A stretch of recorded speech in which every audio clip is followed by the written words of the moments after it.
اعوذ باللہ من الشیطان اللعین الرجیم، بسم اللہ الرحمن الرحیم۔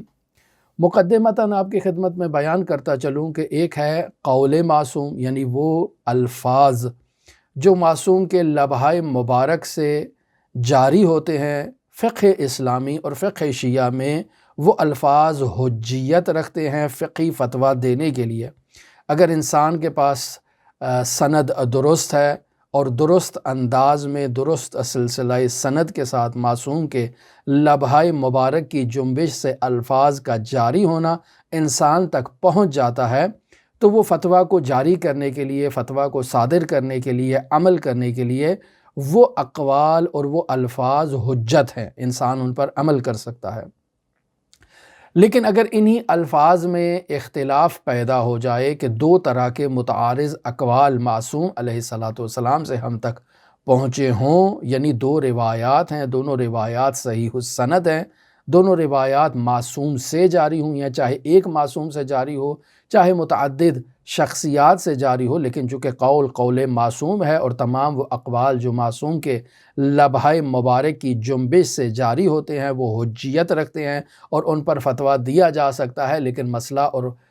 پیچیدگی یہاں پر آ چکی ہے کہ دونوں اقوال مختلف ہیں یا زیادہ اقوال ہیں، لیکن ان میں اختلاف پایا جاتا ہے۔ پس یہ تعارض ادلہ کی بحث ہے جو باقاعدہ فقہی اعتبار سے، اصولی اعتبار سے اس پر تفصیلی علماء نے گفتگو کی ہے کہ جب تعارض ادلہ ہو جائیں، یعنی دو روایات آپس میں متعارض ہو جائیں، یا دو یعنی روایت اور آیت کا آپس میں تعارض دکھائی دے، تو ایسے میں انسان کیا کرے، علاج کیا ہے، راہ حل کیا ہے، کس روایت پر عمل کرے، کس روایت پر عمل نہ کرے، کس انداز میں آیت کی تفسیر کرے، کس روایت کو لے کر آیت کی تفسیر کرے۔ یہ ایک تفصیلی موضوع ہے جو باقاعدہ علماء نے بیان کیا ہے اور ہمارے موضوع بحث سے یہ خارج ہے، یعنی ہم ابھی اس موضوع پر یعنی تعارض ادلہ کے موضوع پر گفتگو نہیں کر رہے ہیں۔ اگر رجوع کرنا چاہیں تو مرحوم آخوند خراسانی کی کفایت الاصول کی طرف رجوع کیا جا سکتا ہے، یا اسی طرح سے علماء علم اصول نے اس موضوع پر جو گفتگو کی ہے ان گفتگو کو اور ان اقوال کو، ان بیانات کو تفصیلی طور پر پڑھا جا سکتا ہے، غور کیا جا سکتا ہے ان میں، اور اس سے نتیجہ اخذ کیا جا سکتا ہے۔ لہٰذا یہ ایک خالصاً اجتہادی بحث ہے اور ہمارے موضوع گفتگو سے خارج ہے۔ لیکن خلاصہ کلام کے معصوم کے لبہائے مبارک کی جنبش سے جو الفاظ جاری ہوتے ہیں وہ فتویٰ دینے کے لیے حجت ہیں، اور انسان ان الفاظ کو حجت شرعی جان کر اور ان کے مطابق فتویٰ دے سکتا ہے، بشرطے کہ باقی شرائط بھی وہاں پر موجود ہوں۔ پس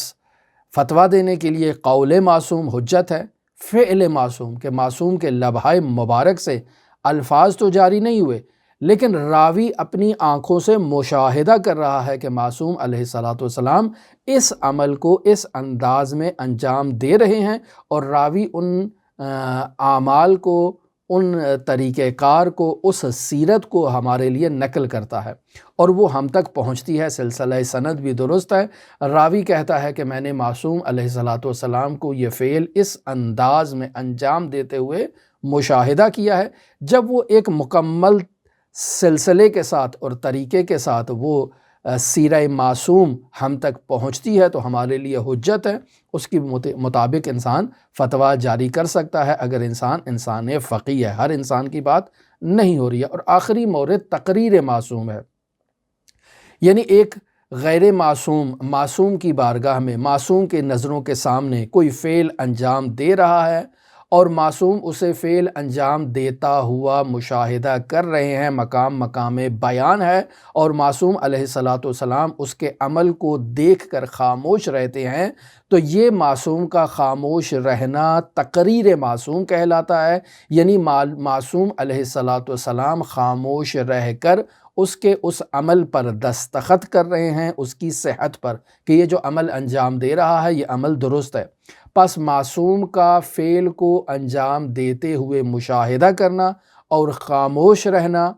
یہ اس بات کی دلیل ہے کہ وہ فعل معصوم کی نظر میں درست ہے، مورد تائید ہے، اور اس فعل کو بھی تقریر معصوم جانتے ہوئے ہم حجت جانتے ہیں اور اس کے مطابق فتویٰ دے سکتے ہیں۔ دعا گو ہے خداوند متعال منجی عالم بشریت حضرت صاحب العصر، صاحب الامر، صاحب الزمان کے ظہور میں تعجیل فرمائے اور ہمیں حضرت کے اصحاب و آبان و انصار کی فہرست میں شمار فرمائے۔ اللہم صلی علی محمد و آل محمد وعجل فرج قائم آل محمد۔